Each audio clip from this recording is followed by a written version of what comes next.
You're watching the Wellness Hour, news that makes you healthier. I'm Randy Alvarez. Today's topic, big topic, getting back to sleep. With us, we have a sleep expert. He's a Ph.D. He's also board certified in sleep medicine. He's on all the shows. You could probably see him on Dr. Oz or Rachel Ray. He's got Amazon selling books, in fact, 3 of them. And we have him on the show today to talk about how you can get back to sleep with Dr. Michael Breus. Dr. Breus, welcome to the program. Than's for having me. Did I leave something out about your bio? I think you covered quite a bit. Thank you. That was a nice introduction. I'm going to use you now whenever I give a lecture. Just have you out there. Yeah, Perfect. good. Now, sleep medicine. Let's give a quick working definition of what is it you do? Who do you help? Sure. So what's really interesting, believe it or not, there are 88 different sleep disorders out there. Most people are like, I can't even imagine doing 88 things wrong in my sleep, but believe it or not, there are. And so during my 18-year career, I've literally seen, we actually one day checked them all off. I've actually seen all 88, believe it or not, different sleep disorders. But there are 5 main ones. There's sleep apnea.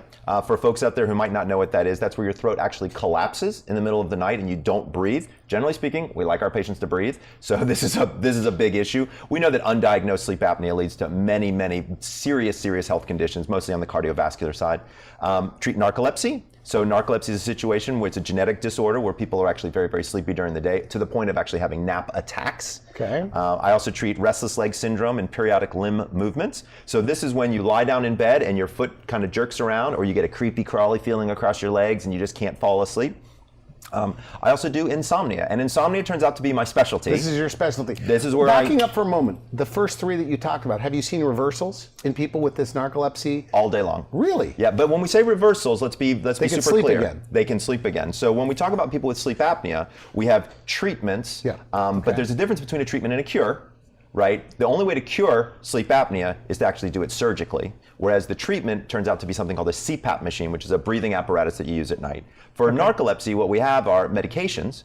These medications can be very effective in having our narcoleptics have a better sleep at night, so they're not as sleepy during the day, but they still have narcolepsy. All right. And then with our restless leg periodic limb movement patients, sometimes it's an iron deficiency, and it's very simple. Sometimes we have to actually go for some pretty powerful drugs, the anti-Parkinsonian drugs to help with the tremors and things of that nature. So we have treatments, but we don't necessarily have cures for a lot of these sleep problems. However, insomnia is kind of the one that's a little bit out there. So insomnia is a big one, right? It's the biggest, believe it or not. And we were talking in the green room. It seems that people sleep pretty well when they're growing. Most people, in their teens, et cetera, and then all of a sudden, about 35, 40, 45, 50, you can't sleep as much. It's interesting. So what is it? Is it hormonal?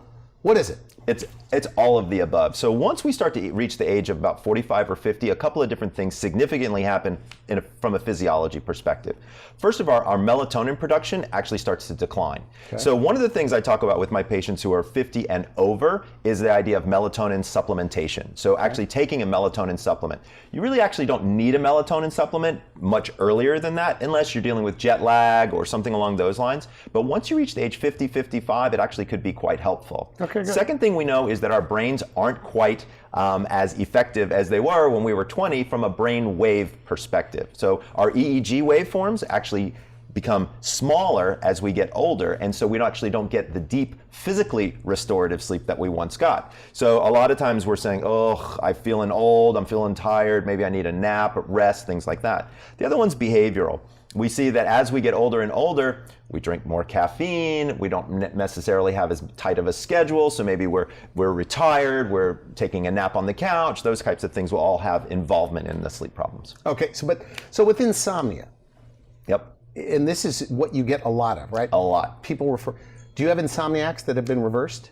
And Absolutely. Now they're sleeping 7 to 9 hours? No question. Really? No question. Is it all through medication or through natural means? I actually don't even use medication 95% of the time. But here's what's interesting is most patients actually show up on drug to me. So Ambien, Lunesta, Sonata, Trazodone, Rosarum, you name it, right? And they all say the same thing. I hate taking drugs. I feel chained to my drugs, or I feel like I'm an addict because I'm asking my doctor to write me a prescription every month for my sleeping pills. Like, it's just not a great feeling. Tell me this, because I did a limited research on this. Sure. That a lot of these medications, they affect your memory long term. They can, absolutely, because remember, when we look at the sleep medications, historically, these have been the anti-anxiety meds. So the benzodiazepines, Xanax, Valium, those types of medications are what we historically used for sleep. Then we got smart and we said, okay, we're going to try to move away from some of the, because those have major major addiction problems, major memory problems, lots of side effects. Try to taper it down a little bit into the Ambiens, Lunestas, and Sonatas of the world, which are better. They're still not so great because they all have effects on memory because they hit that receptor site in the brain. Okay. So what's the answer then? I believe that the answer, 9 times out of 10, the answer is actually behavioral or can be achieved with supplementation. So I'm trained in something called cognitive behavioral therapy for insomnia. And what we do is no drugs whatsoever. And we actually get people sleeping significantly better through talk therapy and rescheduling them. I use one technique, it's just kind of bizarre. Okay. It's called sleep restriction. So this is completely bizarre when I tell people about it, but I actually ask people with insomnia to sleep less, not more. Okay. Now people are like, Michael, are you kidding me? Did you come up with this? I did not. This is a very well-researched technique. They've been around for about 40 years. So somebody comes to you, total insomniac. Yep. And one of the things is, okay, so we're going to put you on a protocol for like 5 or 7 days of even less sleep. Exactly. Okay. Now, why on earth would I want to do that? Here's the thing, is most of them have been taking drugs to make them fall asleep, so their sleep drive has been artificial. Right? I take a pill, it makes me sleepy, I go to sleep. I need their natural sleep drive to come back. So how do I do that? I deprive them of sleep. I only let them sleep about 5.5 hours a night. So I might have somebody go to bed at midnight and wake up at 5:30. So meds are taken away? We don't do it immediately. You have to be super duper careful. Number one, you always do it with an MD watching over. And let me tell you something, you never rip somebody cold turkey from this. What I do is I actually do this sleep technique, this sleep restriction technique first. Setting an alarm clock of some sort. Oh yeah, they go to bed at midnight, wake up at 5:30. They do this for 7 to 10 days while still taking their sleep aid. Okay, and I build up that natural, and then they're falling asleep and they're staying asleep. Then with their doctor, we slowly start to taper off the sleep med, and we keep that time pretty consistent, maybe inch it out to about 6 hours. And when I get an insomniac sleeping for 6 hours and we've tapered them off of medication, that's success. Interesting. Yeah. And well, look, I think anybody watching this knows if you don't sleep the next day, you have a bad memory. It's miserable. You're not ambitious. You're not in a good mood. You're edgy. You're short with people. My daughter calls people grumpy fish. Okay. I think that's pretty, I think that explains it all, right? When you don't sleep well, it affects every organ system, every disease state. We now know that cancer cells multiply faster the more sleep deprived you are. Cancer, right? We're not messing around here. When you look at some of the newest protocols with sleep, which are really pretty fascinating, we're now learning when to deliver chemotherapy in somebody's circadian cycle, and we can use less chemo and it's more effective. I mean, we're talking about major medical breakthroughs that are going. As a matter of fact, the Nobel Prize this year was in circadian science and sleep medicine. Okay, so with sleep, interesting. Now with sleep, okay, so when you get people back to sleep, right? What are the other supplements? So you've weaned them slowly off. I try to get them off these medications. Like 6 or 8 weeks? Yeah, that's about right. Okay. And then we start to look at different supplementation. So a couple of different things. So again, some people might need melatonin. Most people probably don't. What I look at first is magnesium. It turns out so many people are deficient in magnesium, and so a simple blood test lets me know that right away. So I'm starting them with magnesium. Another thing that we also know... There's different types of magnesium. So which one do you recommend? I like magnesium citrate as a starting place, but it doesn't work for everybody. People sometimes have to try a couple of different ones in order for it to work for them. I also, by the way, I like the under-the-tongue tinctures that they can use a little dropper because it goes to the brain much quicker. For magnesium? For magnesium, okay, good. For sure. I also look at the omegas. Believe it or not, there's a good bit of data to show that omega-3s can help with a natural sleep cycle. So I'm having people take their omegas in the morning, their magnesium at night. Okay. I start people in that, and we start to see how things go.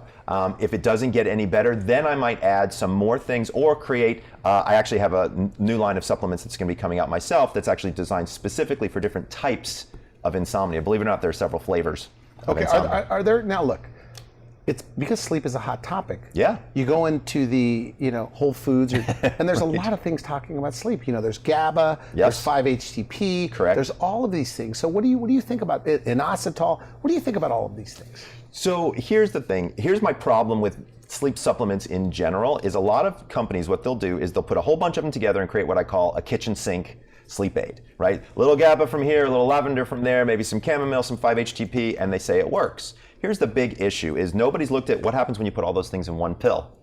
Does one counteract the other? Does one make the other more? I mean, what's kind of going on? I have. I'm actually running a full-on clinical trial looking at the ingredients that are in my supplement and being able to change that a little bit to make sure that it works. Like if I put out a supplement, I want to make sure that it's actually something that's going to work for people. But I differentiated it a little bit as well because like I was saying before, there are different flavors of insomnia. It's not just I can't fall asleep or even I can't stay asleep, but there might be insomnia associated with menopause, insomnia associated with pain, insomnia associated with anxiety or depression. What about you go to sleep, no problem, but you wake up at 3 o'clock in the morning? So that's an interesting one. That's actually one of the most popular ones, and believe it or not, I think it's blood sugar. Okay. So most people are like, what are you talking about? So when you think about it, what time was your last meal? So most people's last meal is somewhere between 6:30 and 7 o'clock at night, right? And then they wake up around 2:30, 3 o'clock in the morning. So if you do that math, right, that's 8 hours of no fuel in your body, right? And so what happens is you have a big dose of fuel, your dinner, right? Your body raises insulin, eats it all up, gets it out, but by that time, you're 3 o'clock in the morning, your body's looking for fuel. So the insulin is picked up, drops your blood sugar, exactly. and now you wake up. And you wake up because cortisol now kicks back in to say, we got to wake up and find some food. Interesting. Right? What's going on here? So here's a simple trick that everybody can use and anybody can do it. Raw honey.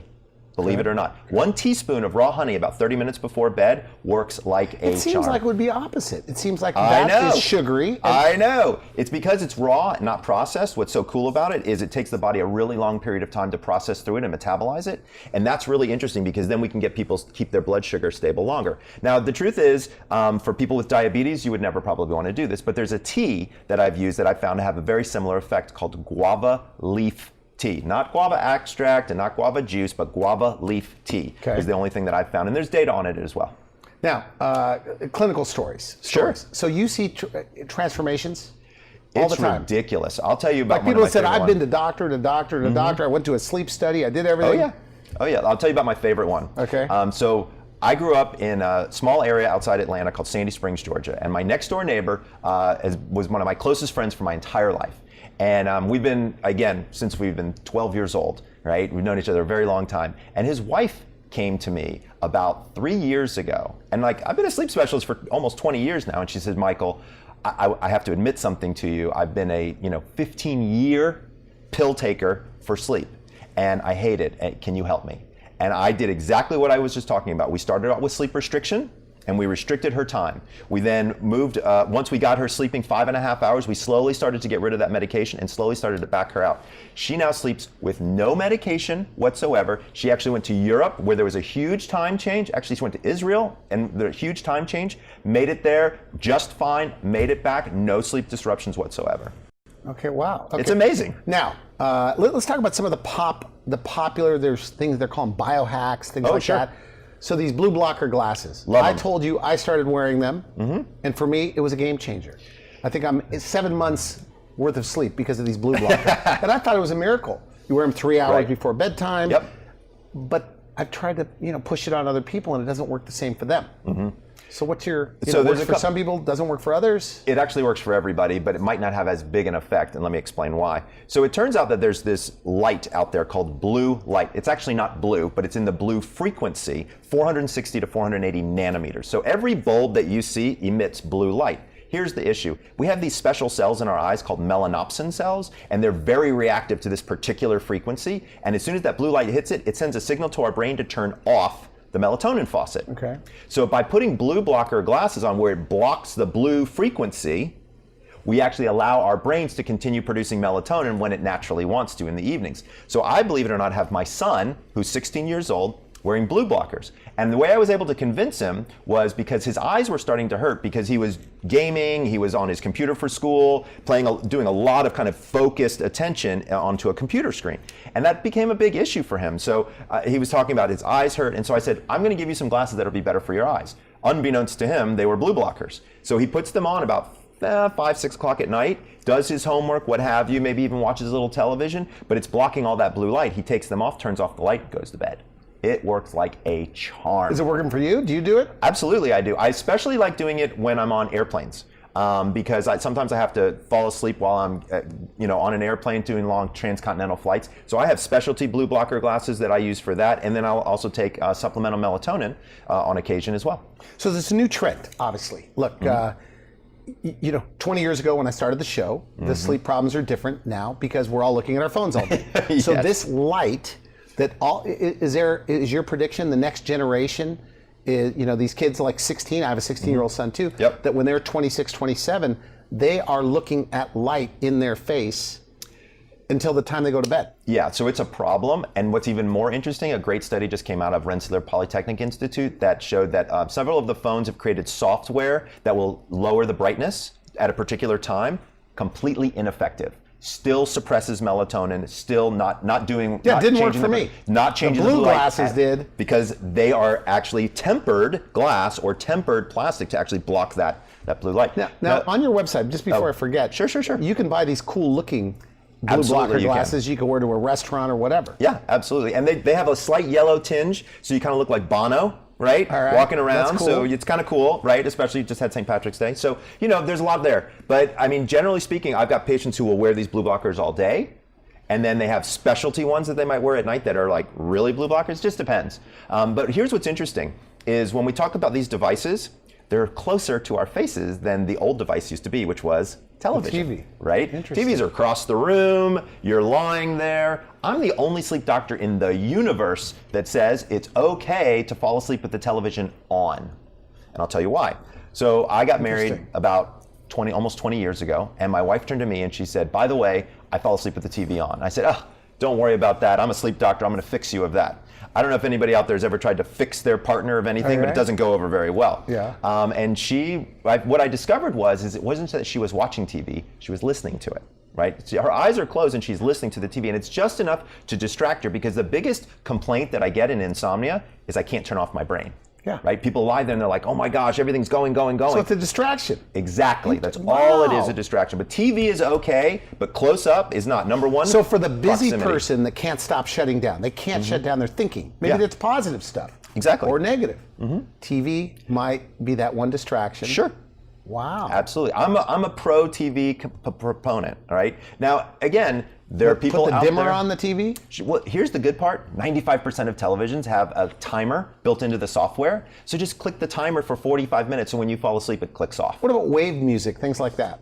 Wave music? Like some kind of background music. Oh, absolutely. So it doesn't matter as long as a little noise in the background? The quieter it is, the more acute your hearing becomes. So you hear more, the quieter it is. So I love the idea of having a little bit of noise, whether it's, people used to call it white noise, now it's actually called pink noise. And you can get those apps downloaded on the App Store and all that kind of stuff. You can play it right next to your head, it's fine. It's not gonna hurt you at all. And actually it could be very helpful because it might drown out a bed partner who could be pretty loud, right? So snoring, moving around, that kind of thing. Now, with people that are looking at these bright lights, like most adults these days, right? Yeah. Busy, type A personality. Absolutely. Is the lights from the computer also raising stress hormones? Is that having anything to do with it? I would argue yes, because when it stops that melatonin production, your brain says, oh, I guess I'm not supposed to be sleeping now, I'm probably supposed to be alert, and it increases cortisol. Cortisol is a big problem for a lot of people. Don't get me wrong, cortisol is good, it helps you do a lot of things, but when you have elevated cortisol for extended periods of time, you end up with adrenal fatigue and some pretty Now you're a clinical psychologist, so do you see people that maybe they do the blue blockers, kids, they start sleeping better, right? And now their ADD goes away, or they're better students. So, that's a great question. Or their temper tantrums go away. You'd be shocked. 25% of children who are currently diagnosed with ADD actually have an underlying sleep disorder. And when we treat that sleep disorder, 25%, 4 different epidemiologic studies showed it. And when we treat those underlying sleep disorders, the ADD goes away. What's causing it? Well, here's what's interesting. Just the lifestyle of the phones and the computer games, or what? We're not 100% sure, but what's interesting when you look at it from a sleep perspective is look at children, young kids, what happens when they're tired? They don't say, Mom, I want to take a nap. They get rambunctious. Right? My wife calls it a meltdown, right? Yeah. So that's what happens is when kids get tired, they have a very different reaction than an adult might, and it looks a lot like ADD, so they get misdiagnosed, and then they get put on a stimulant, which makes their sleep cycle even worse, right? And so we get this rapid cycling of bad sleep stimulant, it can be a problem. Now, what I'm not saying here is I'm not saying to anybody out there, take your kids off of their ADD medication. No.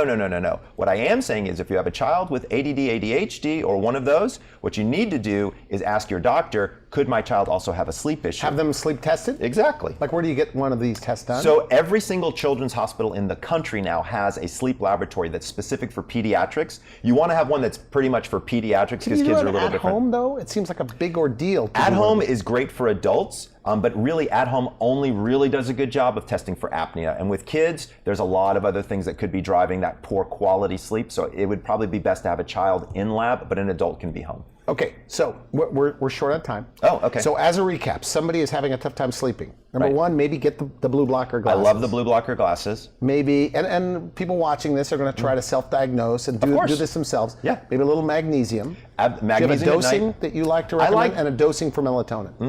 The dosing for magnesium at night, I would say somewhere around 250, 300 milligrams. But if you go to my website, I actually have an entire article just on magnesium. Believe it or not, I have an article on almost every herb out there that has anything to do with sleep. So people can go there. There's a whole library. They can learn all kinds of good stuff. But magnesium, I want to say 250, 300 milligrams. Again, if you can get it on the dropper, it'll move a lot quicker for you. For melatonin, here's what's really interesting. 95% of melatonin is sold in an overdosage format.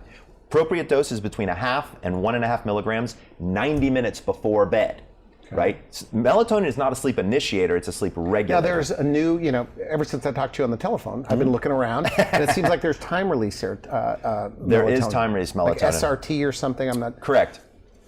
Generally speaking, most people don't need it. Okay. I've seen it out there, and I'm just not a huge fan of it. If you have a melatonin deficiency, and by the way, you can test that with blood or saliva or urine. Oh, really? Okay. Oh, yeah. You can get tests done and figure this out. That's when you want to supplement with melatonin. Or, like I said before, if you're getting older, maybe at 50 plus, that's where we start to see melatonin start to decline. But generally speaking, most people don't need it. But if you think you do, or you're going to have jet lag or traveling somewhere, between 0.5 and 1.5 milligrams, 90 minutes before you want to sleep.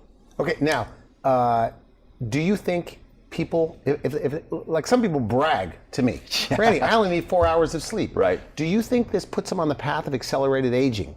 Do you think that's an interesting that this is an issue when you don't sleep enough, you don't rebuild your neurotransmitters, collagen, whatever? Mm-hmm. So here's what we know, is there is a very small group of people who are what we call short sleepers. Genetically speaking, they don't need more than 4 hours of sleep. They kind of hit the genetic lottery, if you will, in terms of how much time they need to spend in bed. Very, very few people that actually have that. Most people who need somewhere between 6.5 and 7.5, 8.5 hours, squunch it down and they get less than they need. So then the question becomes, is that affecting, so for the short sleepers, no, it doesn't seem to affect their longevity. However, for those other people that are thinking that they're short sleepers, absolutely. I would argue that cortisol levels are on the rise.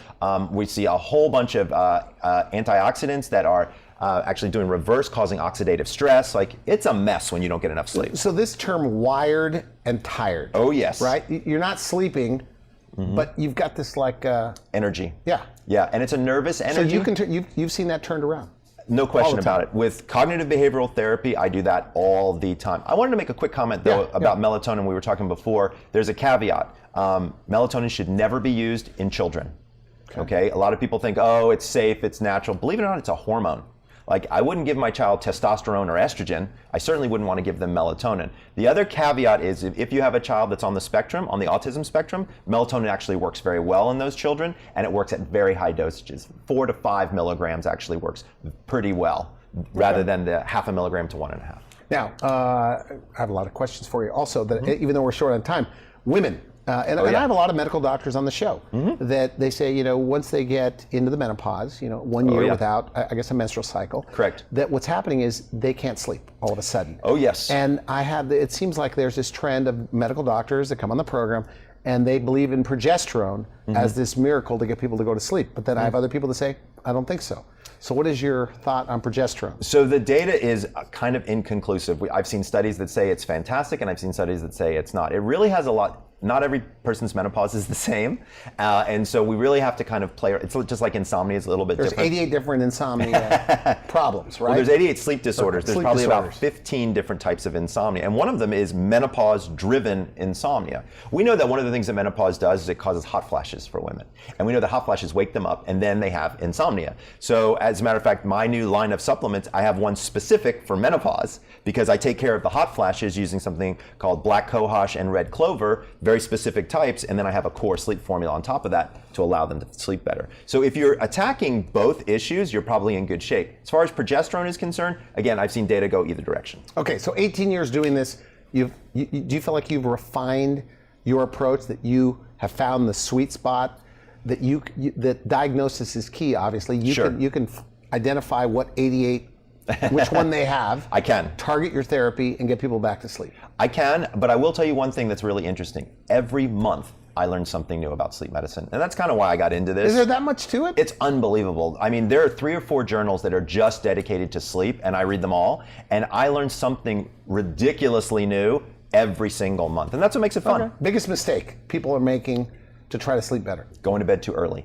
So classically, here's what they do, is they say, oh, I've had a terrible night all week. It's Friday night, I'm just gonna get in bed at 7 o'clock and catch up on my sleep.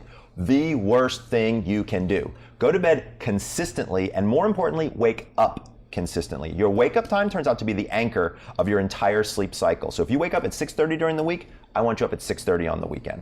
I promise you, while it stinks to not be able to sleep in on Saturday morning and Sunday morning, you will feel much better. Once I can get you to do it for 7 to 10 days, you'll be much better. Okay, if somebody wants to get your books, where's the best place to go? Everything leads, go to your website? Absolutely, check it out on my website, thesleepdoctor.com. And you have a deal on these special glasses that put you to sleep? I do. I can get people some discounts. If you go to the product section, you'll see the ones that I recommend, and if you click on the button, there's a code that you put in, and you get like 20 or 30% off. That's the only medical advice I give.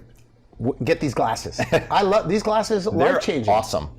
Yeah, so I want to thank you for coming on the program. Thanks for having me. Final I message, appreciate it. by the way. Somebody, maybe they're skeptical. They think they've tried everything. Sure. Or they're saying, well, my doctor's, managing this. Mm-hmm. Maybe they've been on Ambien for years. Sure. Or Trazodone for years. Mm-hmm. What do you say to them? If you're not escalating in dosage and you're not worried about it, if it isn't broke, I'm not going to fix it. However, if you're not comfortable being on a prescription sleep aid day in and day out, there are options, and people need to understand that there are natural options and talk therapy options that can get them completely off sleep aids. Is there any misinformation about sleep supplements or like valerian root? I mean, is there anything out there that when you hear it, it drives you crazy? When I hear it, it drives me crazy. Like they're talking about on Dr. Oz, or you hear other so-called sleep people or medical doctors that are... The biggest thing that kind of bothers me, or sort of the myths that are out there, is 8 hours.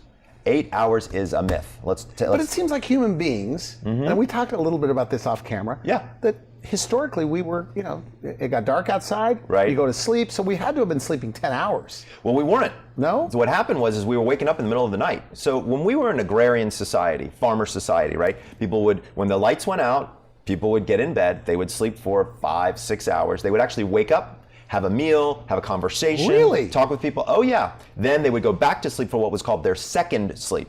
And that might be only another 2.5 or 3 hours. So believe it or not, they were getting it, 7 to 8 hours, but they were probably getting it in 2 different chunks. What about kids? Were kids doing the same thing? Kids were not. Kids generally, depending upon the age, would have a tendency to sleep through. So if you've got teenagers, you should be looking at, they should be getting 9, 10 hours of sleep. And let's be honest, I don't know very many teenagers that are actually getting 9 or 10 hours of sleep. So as parents, something we have to think about. That's part of the reason I instituted these blue blockers with my son, is because he's getting tired at the right time. I mean, he went to bed at 9:30 last night. How many 16-year-olds go to bed at 9:30? That's what time I forced my son. There you go. Without almost having to put a gun to his head. I don't have a gun, but I mean, I have to really force him to do it. And he tells me, of course, all of his other friends get to stay up till 11 o'clock. Yeah, but they're all playing video games and watching computers all night, and they physically can't. And remember, when you're at that age, your whole biological rhythm wants to shift anyway. So these kids want to stay up later and sleep later. It's biologically driven. That's why light becomes such an important role. Do overweight people have more sleep problems than lean people? They do. We see that they have huge problems within the sleep apnea world, because we know that weight is directly tied to the severity of the sleep apnea. We also know that weight can play a role actually in being uncomfortable, low back pain, and that pain can actually fuel insomnia. So there's a lot of different ways that weight can have a big effect. And men with prostate problems, having to get up in the middle of the night to urinate. Very common, it's hard to sleep with that. So a couple of tricks that I teach my guys who have to wake up in the middle of the night, right? So number one is, if you can, stop fluids about 2 hours before bed. Again, ask your doctor to make sure you can, and void right before going to bed. If you wake up in the middle of the night, don't just get up because you think you have to pee, right? think about it for a second. Like, do I really have to go to the bathroom? Because here's the one fact that most people don't know. Okay. You need a heart rate of 60 or below to enter into a state of unconsciousness. When you go from a lying down position to a seated and standing position to walk and go to the bathroom, your heart rate jacks up well above 60. So now you have two issues. You got to get your heart rate down, you got to get calmed down enough to be able to go to sleep. Whereas if you don't really need to pee, don't. Now, if you need to pee, by all means, go pee. But do me a favor, have some night lights along the way so you don't have to flip on the light when you hit the bathroom, because when you do that, you just told your brain it was morning and no melatonin gets produced. So go into the bathroom, and hopefully in the darkness, do what you need to do, come back, and then whatever you can do to lower that heart rate is going to be critical for getting you back to sleep. Now, the heart rate, since you brought it up. Sure. There's things you can buy at the Apple store. I have one, it's a long strip. And I'm noticing that my heart rate at certain hours of the night, it gives me a readout, is elevated. Correct. And sometimes it's low. During REM sleep, our bodies are almost as awake as they are when we're awake, except for the fact that we happen to be unconscious. So that's probably what you're seeing, is you're probably seeing different clumps. So a deep sleep might give you a higher heart rate? A REM sleep will give you a higher heart rate. Deep sleep, technically, is stage 3 and 4, and that's the physical restoration, whereas REM sleep is the mental restoration, which requires more blood to the brain, and that's why your heart rate is up. So do you recommend these at-home sleep tests at all? I do. I don't have any problems with them, but there's a difference between an at-home sleep test and a sleep tracker. Okay. Right. So there's a lot of trackers on the market. You see them on people's wrists or by their bedside. On your website, can you recommend a good tracker? I do. Okay, Sleep Score Max is my favorite. All right. Thanks for coming on the show. Thanks for having me. You've been watching The Wellness Hour. I'm Randy Alvarez for now. I wish you good health.